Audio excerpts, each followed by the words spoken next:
नमो तस्से भगवतो अर्हतो सम्मा संबुद्धस्से। साधु साधु। आज की यह धम्म देशना में श्रद्धा, शील इत्यादि धन का महत्व, भगवान बुद्ध के प्रति अपार श्रद्धा, इंद्र द्वारा दी जाती लालच, अवस्था प्राप्त व्यक्ति की निंदा का परिणाम और एक यक्षिणी की वैर भावना इत्यादि जैसे रसप्रद विषयों को केंद्रस्थ रखा गया है। चलिए आगे बढ़ते हैं धम्मपद की यह धम्म देशना में। धम्मपद के बाल वर्ग की यह गाथा 7 नंबर की है। ओवरऑल देखा जाए तो ये 66 नंबर की है। चरंती बाला दुम्मेधा अमिते नेव अत्तना, चरंती बाला दुम्मेधा अमिते नेव अत्तना, करोंता पापकम कम्मम यम होती कटुक फलम, यम होती कटुक फलम। अर्थात दुष्ट बुद्धि वाले व्यक्ति स्वयं अपने ही शत्रु होते हैं। वे अपने ही शत्रु बनकर फिरते रहते हैं और पापमय कर्म करते रहते हैं। उन पाप कर्म का कड़ुआ फल मिलना सुनिश्चित होता है। साधु साधु साधु। राजगिरी में सुप्रबुद्ध नामक एक कोढ़ी रहता था। उदान ग्रंथ में उसकी कथा का विस्तृत ढंग से जिक्र आता है। एक दिन सुप्रबुद्ध धम्म सभा में एक किनारे बैठा हुआ था। धम्म प्रवचन सुनकर वो सोत्तापति फल को प्राप्त हो गया। वो सोत्तापन बन गया। उसका मन पुलकित हो उठा और वो शास्त्रा को अपनी सफलता के विषय में बताने के लिए चल पड़ा। देवराज इंद्र ने इसे देखा तो उसने सोचा कि सुप्रबुद्ध की परीक्षा लेनी चाहिए।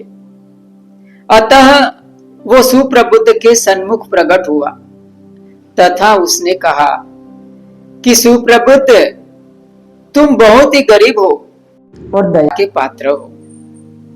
तुम सिर्फ इतना कह दो कि तुम्हें भगवान बुद्ध, उनका धम्म और संघ के प्रति कोई श्रद्धा नहीं है। मैं तुम्हें धन से माला माल कर दूंगा। सुप्रबुद्ध इंद्र की इस बात से खुश नहीं हुआ, बल्कि नाराज होते हुए उसने कहा कि अरे मूर्ख, तुम निर्लज्ज, तुमने सोचा कैसे कि मैं दरिद्र, कृपण एवं दया के पात्र हूं। मेरे पास त्रिरत्न का धन उपलब्ध है, तब मैं दया के पात्र कैसे हुआ। मैं तो बहुत ही सुखपूर्वक जीवन जी रहा हूं। मेरे पास प्रचुर मात्रा में धन है, क्योंकि जिसके पास श्रद्धा, शील, श्रित ज्ञान, त्याग, लज्जा, पाप भीरुता और प्रज्ञा का धन है, वो दरिद्र कैसे हो सकता है। सद्दा शीलं सुतम चागो हीरी उत्तप्पियम धनम, सद्धा शीलम सुतम चागो हीरी उत्तप्पियम धनम, पय्या धनंती संबुद्धम वंदे सत्त महाधनम, वंदे सत्त महाधनम। उसका जीवन तो पूर्णतः सफल जीवन है। मेरे पास ये 7 महाधन उपलब्ध है। जिनके पास ये 7 धन उपलब्ध हो, उन्हें बुद्ध या प्रत्येक बुद्ध भी दरिद्र नहीं कह सकते। यह उत्तर सुनकर देवराज इंद्र वहां से चला गया और शास्त्रा के पास जाकर बताया कि किस प्रकार उसने सुप्रबुद्ध की परीक्षा ली और किस प्रकार सुप्रबुद्ध परीक्षा में खरा उतरा। तब तथागत बुद्ध ने इंद्र को समझाया कि सुप्रबुद्ध जैसे उपासक की त्रिरत्न में श्रद्धा को डिगाना असंभव है। यहां हमें एक बात समझना चाहिए कि सुप्रबुद्ध था, वो सोत्तापत्ति फल को प्राप्त हुआ था, वो सोत्तापन था। और सोत्तापन के कुछ गुणों में एक महत्वपूर्ण गुण यह होता है कि उसके अंदर से विचिकित्सा अर्थात संशय का नामो निशान नहीं रहता है। जो मार्ग उसने चुना है भगवान तथागत बुद्ध का, उसके विषय में उसके मन में एक लेश मात्र भी संशय नहीं बचता है, तब जाकर वो सोत्तापत्ति फल को प्राप्त हो सकता है। अब जबकि सुप्रबुद्ध सोत्तापत्ति फल को प्राप्त हुआ था, वो सोत्तापन था, तो उसके अंदर संशय को हम कैसे जन्मा सकते हैं। इसीलिए देवराज इंद्र सुप्रबुद्ध के भीतर शंका का बीज बो नहीं पाया। उसने कोशिश तो किया, लेकिन सुप्रबुद्ध उनकी बातों में नहीं आता है। यही बात भगवान ने देवराज इंद्र को कहा कि सुप्रबुद्ध जैसे उपासक की त्रिरत्न में श्रद्धा को डिगाना असंभव है। उसका यही कारण था कि वो सोत्तापन था। बाद में सुप्रबुद्ध भी शास्ता के पास पहुंचता है और उसने अपनी सफलता की चर्चा की। यहीं से जब लौट रहा था तो रास्ते में एक गाय ने उसे टक्कर मार दी और वहीं पर उसकी मृत्यु हो गई।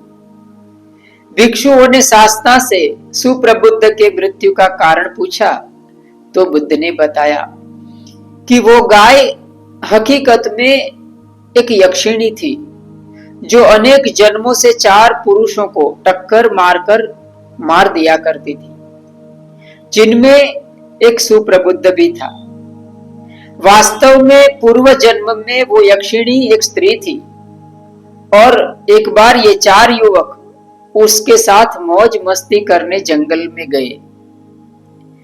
दिन भर उनके साथ मौज मस्ती किया और संध्या होते पर उन्होंने सोचा कि क्यों ना स्त्री के सारे आभूषण छीन लिए जाए और उनकी हत्या कर देते हैं। जब वे चारों युवान उस स्त्री की हत्या कर रहे थे, तब वो स्त्री ने भी प्रण लिया था कि मैं भी अनेक जन्मों तक यक्षिणी का रूप लेकर इनके मृत्यु का कारण बनकर इनसे बदला लेती रहूंगी। उसके अगले जन्म के विषय में पूछे जाने पर बुद्ध ने बताया कि उसका अगला जन्म 33 दिव्य लोक में हुआ है और आगे वो किस कर्म के कारण कोढ़ी हुआ था। यह पूछने पर भगवान बुद्ध ने बताया कि पूर्व जन्म में तगर शिखी प्रत्येक बुद्ध को देखकर उन पर थूकते हुए उसने कहा था कि यह कौन कोढ़ी जा रहा है। अपने इसी पाप कर्म के कारण उसको नरक में पैदा होना पड़ा और इस जन्म में वो कोढ़ी हुआ। इतना कहकर भगवान बुद्ध ने यह गाथा कही थी, चरंती बाला दुम्मेधा अमिते नेव अतना करुंता पापकम कम यम होती कटुक फलम यम होती कटुक फल। साधु साधु साधु।